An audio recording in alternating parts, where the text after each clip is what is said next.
want to tell you, most of you know that Michelle and I have been involved here 16 years plus now.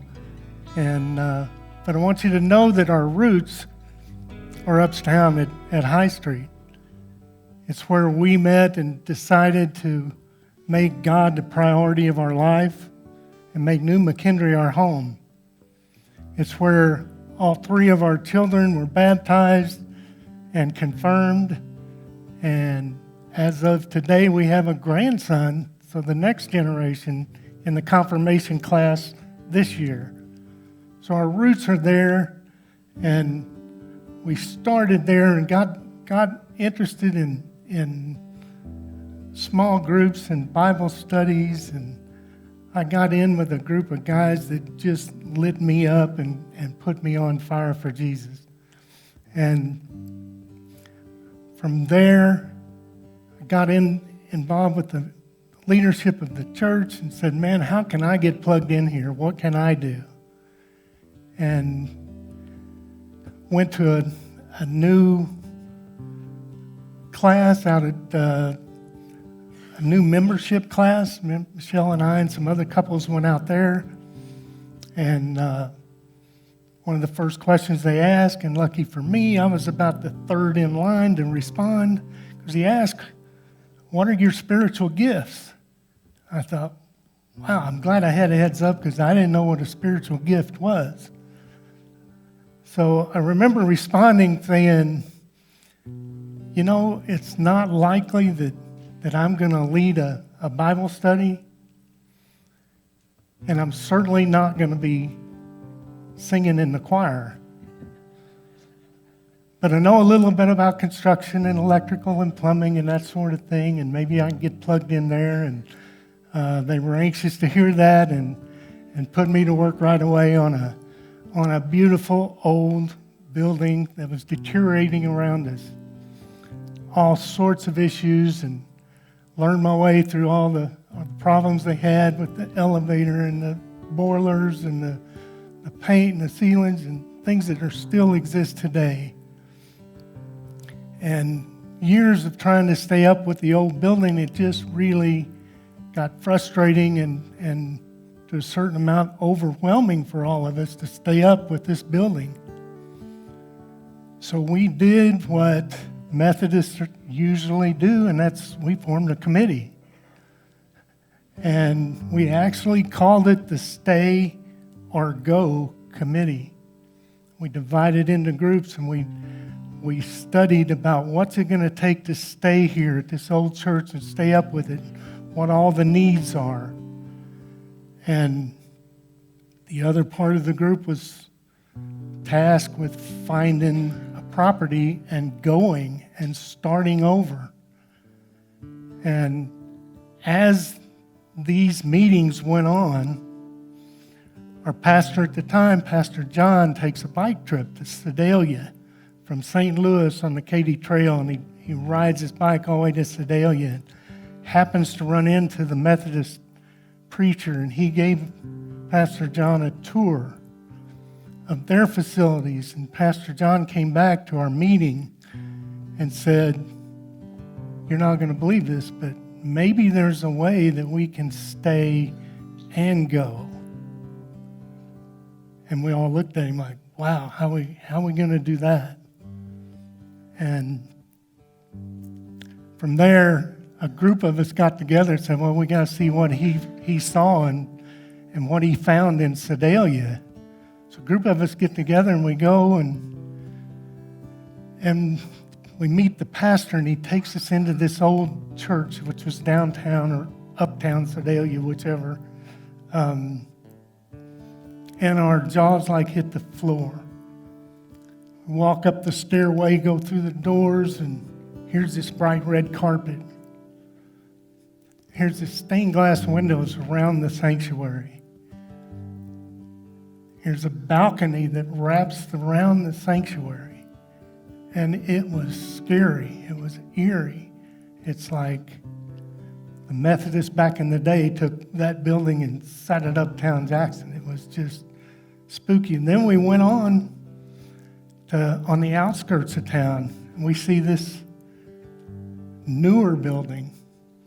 And we walk in and there's a stage and there's a drum set and there's guitars and there's no steps anywhere and there's ample parking and we're like, holy cow, this is our ticket.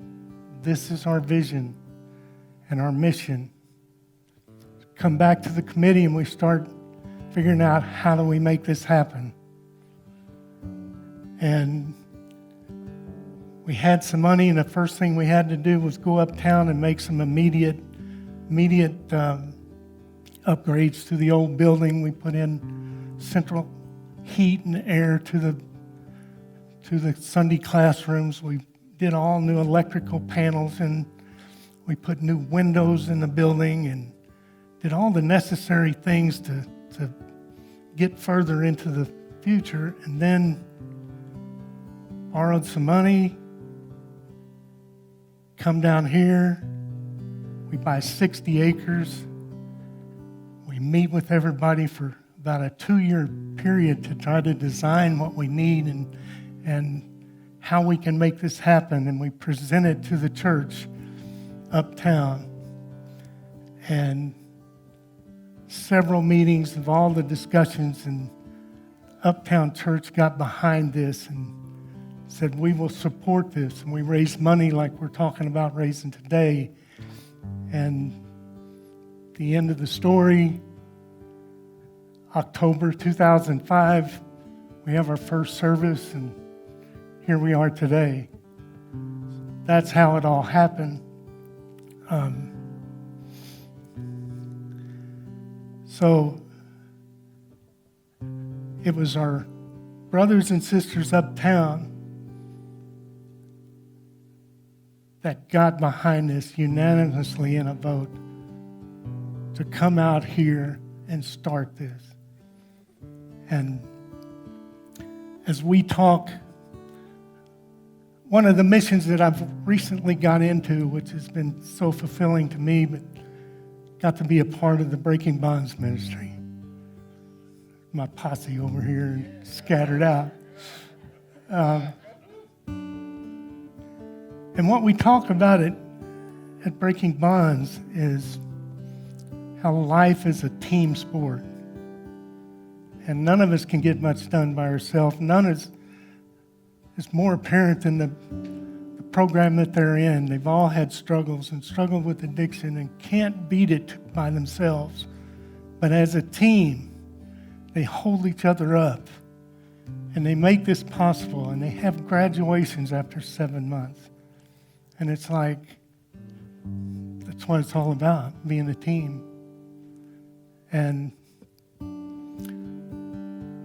our building uptown, lucky for us that we have a church leadership that has put together a plan to not only help some of the things that we need here, but a whole lot of things up in High Street to take care of. And if we come together as a team, we can make this happen. It's very attainable. And the thought that this wouldn't be here without them, and now they need us. And it's like, here's what we can do. Not too long ago, I went on a mission over to Kentucky. It's been years ago, and there was a group there from Iowa that had T-shirts. They all had yellow T-shirts on, and on the T-shirt, it said something that had stuck with me. And it said, we all need God. We all need each other, and others need us. And that has stuck with me, and here we are today talking about this movement that we're doing, and I think, boy, we need God. We need God to lead us through this. We need each other to come together as a team to make this happen. And others need us. Our brothers and sisters up there know we're part of one church, but they see these issues every day, but they need us to support this and to take care of those buildings and those projects, and they need us. And I can't tell you how proud I am to be a part of a church that believes about loving God and loving each other and serving each other. And I'm thankful to this church and everybody in it for giving me the opportunity for my path with Jesus, where I started not knowing much about Jesus at all, to the path that Michelle and I are on now is working towards being 100% committed follower of Jesus Christ. That's where we are today. That's what's in front of us, and I thank you for your time. Amen.